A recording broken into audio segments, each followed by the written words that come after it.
I never thought I would find myself in this situation. My name is Alina, and for the past year, I've been working as a housekeeper for one of the wealthiest families in our neighborhood. The Morgans live in a beautiful two-story house with large windows overlooking a perfectly maintained garden. From the outside, everything about their life seems perfect: expensive cars, luxury vacations, dinner parties with important people. But as someone who spends hours inside their home, I've learned that perfect exteriors often hide complicated truths. When I first started working for the Morgans, Mrs. Morgan, Camilla, was the one who interviewed me. She was elegant, always immaculately dressed with not a hair out of place. She laid out my responsibilities clearly: cleaning, occasional cooking, and making sure everything was in perfect order. "My husband works very hard," she explained. "I want our home to be a peaceful retreat for him." I nodded, grateful for the opportunity. The pay was better than anything else I could find, and I desperately needed the money after my divorce left me struggling to make ends meet. For the first few months, I barely saw Mr. Morgan, David. He left early for work and returned late. Sometimes I would hear him come home after I had finished for the day, his keys dropping on the marble countertop in the kitchen, the fridge opening and closing. Camilla often attended charity events or spent time with her friends, living what appeared to be separate lives under the same roof. I noticed the silence between them. When they were home together, there were no arguments, but there were no conversations either. Just politeness, the kind that exists between strangers rather than people who have shared their lives for 15 years. I told myself it wasn't my place to judge or even notice. I was there to clean their house, not analyze their marriage. Everything changed on a rainy Tuesday afternoon. I was arranging fresh flowers in the living room, one of Camilla's specific requests for that day, when the front door opened. David walked in, soaked from the rain, his expensive suit clinging to his shoulders. He seemed surprised to see me. "Oh, Elena, I didn't expect anyone to be home," he said, loosening his tie. "Mrs. Morgan asked me to stay late today to prepare for her dinner tomorrow," I explained, feeling suddenly self-conscious as I stood there with flowers in my hands. He nodded, running a hand through his wet hair. "Of course, Camilla's charity dinner, I forgot." There was something in his voice, disappointment, perhaps resignation, that made me look at him more carefully. For the first time, I noticed how tired he looked, the slight slump of his shoulders, the faint lines around his eyes that spoke of more than just a busy workday. "Would you like some tea, Mr. Morgan? You're soaked." The question surprised both of us.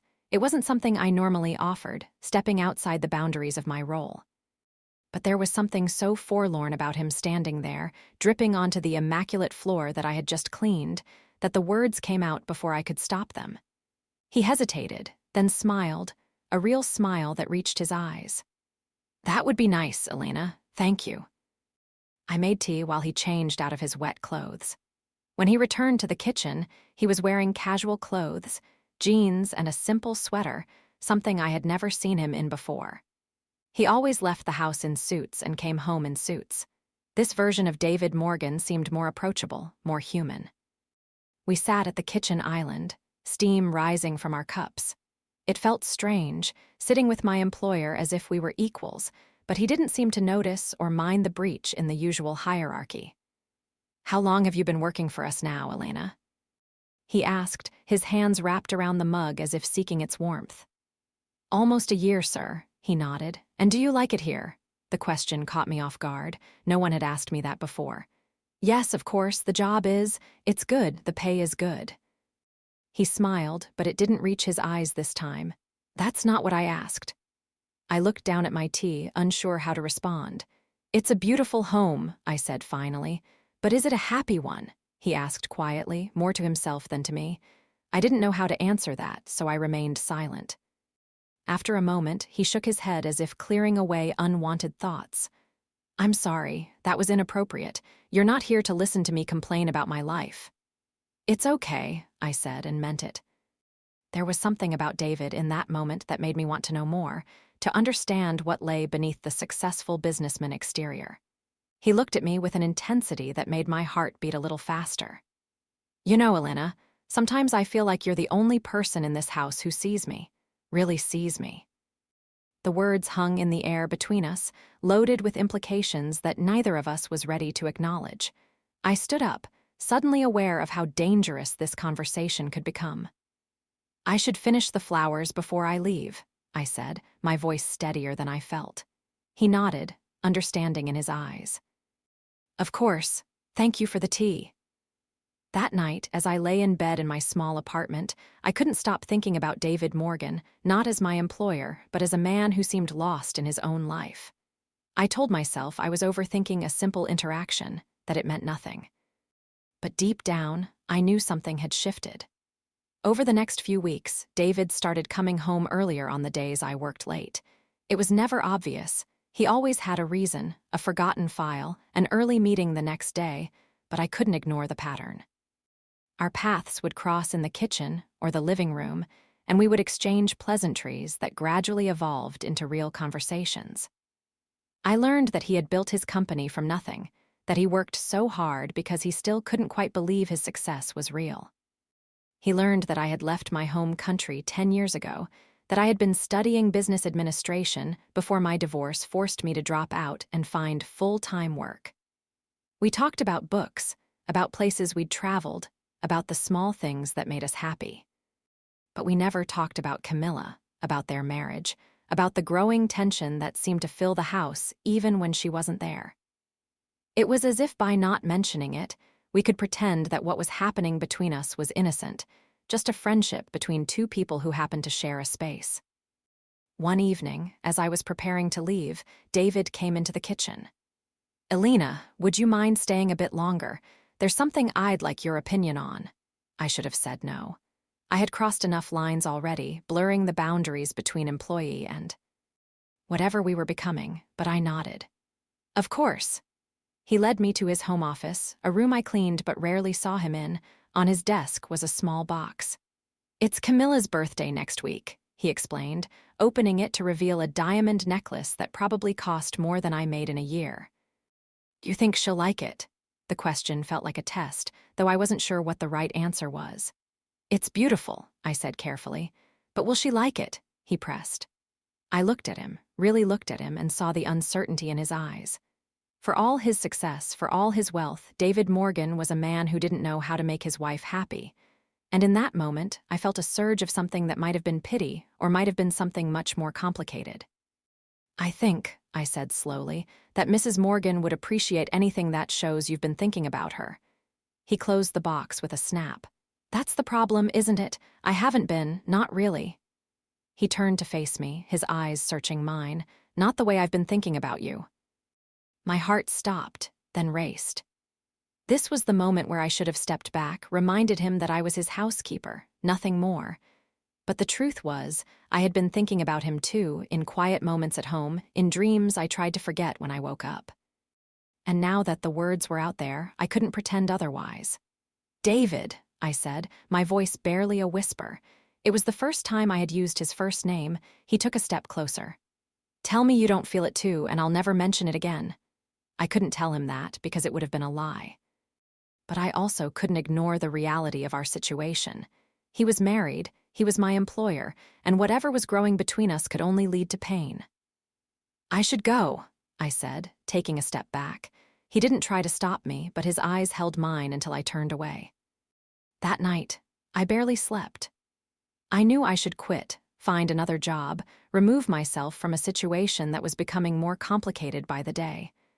But the thought of not seeing David again made my chest ache in a way I hadn't experienced since before my divorce. The next few days, I threw myself into work, keeping busy enough that I didn't have time to talk even if David had tried to engage me. But he didn't. He respected the distance I had placed between us, even as I felt his eyes follow me around the house. Then, on Friday afternoon, Camilla came home unexpectedly. I was dusting the bookshelves in the living room when she walked in, her face tight with an emotion I couldn't immediately identify. "Alina," she said, her voice cool and controlled. "I'd like to speak with you in the study, please." My stomach dropped. Had she somehow sensed what had happened between her husband and me? Had David confessed? I followed her, my hands suddenly clammy. The study was David's space, and seeing Camilla sit behind his desk felt wrong somehow, as if she was out of place in her own home. She gestured for me to sit in the chair across from her. "How long have you been working for us, Alina?" she asked, the same question David had asked me weeks ago, but with none of the warmth.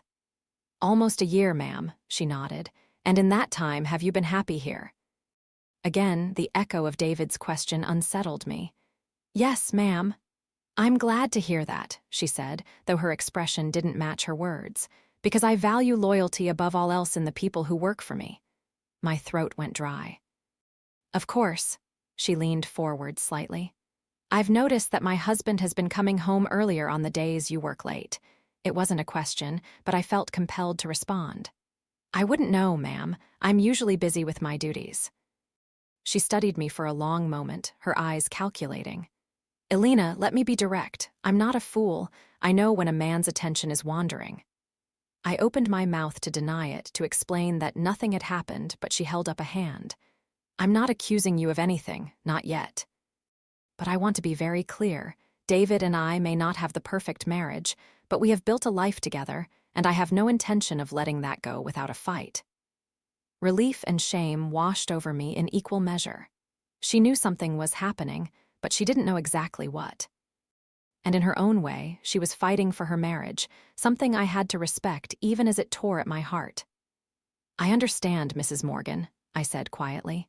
"Do you?" she asked, her voice suddenly tired. "Do you understand what it's like to watch your husband pull away, to feel like a guest in your own life? To know that someone else is providing the connection you once had?" For the first time, I saw Camilla not as my employer, not as David's distant wife, but as a woman in pain. And I felt ashamed of the role I had played in causing it, however unintentional it had been at the start. "I'm sorry," I whispered. She straightened, composure returning to her features. "Don't be sorry, be smart. There's a fine line between admiration and destruction, Alina. Make sure you know which side you're standing on." With that, she stood, signaling that our conversation was over. I left the study feeling shaken, the weight of her words settling on my shoulders like a heavy blanket. She hadn't fired me, hadn't explicitly accused me of anything, but the warning was clear. That evening, as I was gathering my things to leave, David appeared in the doorway of the laundry room. He looked troubled, his usual confidence replaced by uncertainty. "Did Camilla speak with you today?" he asked. I nodded, unable to meet his eyes. "What did she say?" I hesitated, torn between loyalty to Camilla's confidence and the pull I felt toward David. She knows something is changing. Between us." He leaned against the doorframe, running a hand through his hair, a gesture I had come to recognize as a sign of his distress. "Alina, I need to tell you something. I've been thinking about this for weeks, trying to find the right way to say it." My heart raced, fear and anticipation mingling in my chest. "David, I don't think—" "Please," he interrupted. "Just listen. My marriage hasn't been real for a long time. Camilla and I were partners in a life we built, but not in the way a husband and wife should be. I stayed because it was easier, because I thought it was the right thing to do. But then you came into our house, and for the first time in years, I felt seen. I felt alive." His words echoed everything I had been feeling, everything I had been trying to deny. But Camilla's warning rang in my ears, reminding me of the destruction that could follow if we continued down this path. "What are you saying?" I asked, though I knew. Of course I knew. He took a step toward me. "I'm saying that I have feelings for you, Alina, real feelings. And I think you feel the same way." I closed my eyes, trying to find the strength to do what I knew was right. "I can't be the reason your marriage ends, David." "You wouldn't be," he said gently. "It ended long before you arrived. You're just the reason I finally have the courage to admit it." In that moment, standing in the laundry room of a house that had never felt like mine, I faced the hardest decision of my life. The easiest thing would have been to give in, to let myself fall into the arms of a man who made me feel valued, seen, alive. But the easiest path isn't always the right one. "I need time," I whispered. "This is too much, too fast." He nodded, understanding in his eyes. "Take all the time you need, I'll be here." Over the next week, I thought about nothing else. I weighed my options, considered the consequences, tried to imagine a future where I could look myself in the mirror and feel proud of the choices I had made. And in the end, I made the hardest decision of my life. I quit. Not because I didn't care for David. I did, more than I wanted to admit. But because I couldn't build my happiness on the ruins of someone else's marriage, even one that was already crumbling. I couldn't be the catalyst for pain, the other woman, the one who crossed the line.